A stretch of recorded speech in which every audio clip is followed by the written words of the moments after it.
Everything I've ever gotten has been through something I've done, and I was able to have an agent when I moved to LA, and I ended up getting this really ridiculous horror movie out of it. That was about it, and a bunch of meetings. But you really got to take it in your own hands. I mean, the only reason I even got that job is because I took all my headshots and just mailed them off to every casting director I could find, because these agents have other clients, and they're going to be focusing on a bunch of different people, and there's always going to be things that'll fall through, and no one is going to work harder on your career than you. And so nowadays with film breaking up, and there's so many ways you can make films anywhere, it's really up to you to take charge of your career. And if you have a film idea, you have a script, the power is up to you to make it, because if you kind of sit back and wait for someone to call your number, you're waiting to fit a role, which isn't always the easiest thing.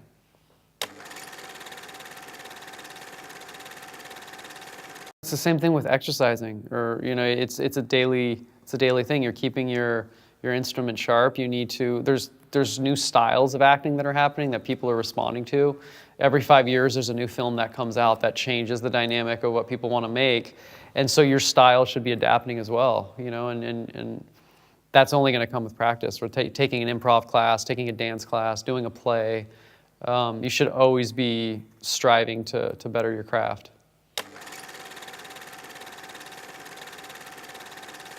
That's a really good question, because I've run the gamut on bad headshots because I think a lot of times we see ourselves as a type that we want to be, and maybe we're not really, that's not our best, that's not what we're supposed to be.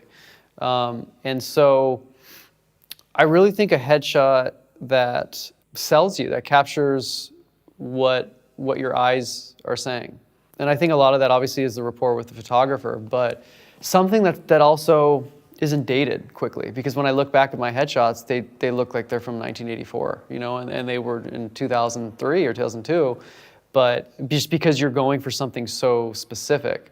So I think something classic that just sells you, that just gets across very cleanly who you are and what you represent.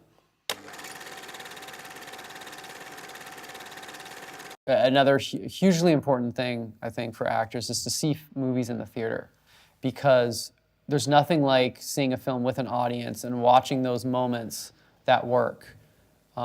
It's a great acting lesson when you do that. And that's why a lot of studios test films, so they can see where the laughs are coming. But yeah, I think you need to just fall in love with films. And if you start with that base, it'll make pursuing an acting career a lot more enjoyable, because each step of the way you'll notice that it's a journey, and you'll make the most of it. And really at the end of the day, it's just every day make an attempt to make it happen, whether it's getting a new picture or going to see a play or taking a workshop. Each day just chip away at that rock, and eventually something will happen. Auditions for me, I've never been somebody who loves auditions. I've just always gone in there trying to impress. There's always actors who say, when they audition, they love the process and they just have fun. And I wish that's how I approached more of my early auditions, is just going in there for the enjoyment of just performing. There's nothing to really be afraid of, because the people in that room want you to be great. And as I started working on casting other people and watching them audition, I would notice that they would hold back, or they would have this fear. But what I wanted to see was my lines pop off the page, which is what I wrote them for. So I've learned to really do the homework about the character and understand the character, and just go in there and enjoy the process and connect with the people that I'm auditioning with.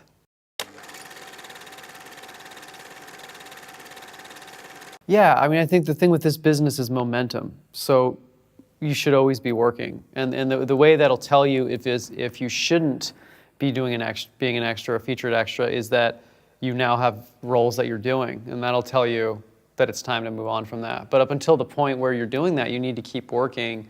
Because, for example, for me, I was working on commercials and stuff in San Francisco and booking little things, and I was like, do I need to go to San Francisco, to the city, and take an acting class, or could I just sit back and audition? And by going and taking an acting class, I met a friend who ended up making this cult movie that ended up being the thing that everybody saw. So had I not kept that momentum of getting out there, taking classes, going on auditions, you just don't know who you're going to run into or what that role is going to become. So there's never a time where you should not be working. You should be working on wherever you're at and keep, rising up.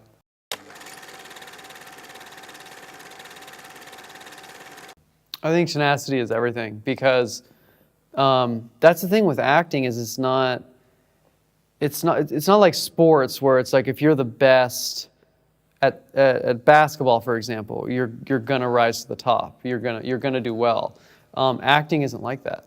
There's a ton of great actors that can't get work because maybe they just don't fit what these roles are that they're going out for, and therefore they haven't found their place yet, which takes a lot of time. I mean, for example, one of my favorite actors is Bryan Cranston. And I didn't find out about Bryan Cranston until 2011 or 2012. And he had been acting for 20 years because the role of Walter White didn't come along until all these years later, where he really was at his peak and really got it and was able to show it. So there's nobody that can really compete with you because you're an individual, you have your own set of skills to offer. And you can play a role better than anybody else. It depends on getting that role. So what I've come to learn is the skill to be able to understand storytelling and understand writing and understanding what role that is for you. And I think trying to make that happen is a really, and I've seen it, I've experienced it because a friend of mine didn't fit any roles and no one wanted to give him a chance, and so he wrote his own role. He didn't fit that role either, but it still was a chance for him to showcase what he had as his own talent, which nobody else had, and people responded to it. So I think just get out there, and if people aren't seeing that and aren't casting you, there's no reason to give up. Bring some other actors together that are in the same space you are and put together a 10-minute short.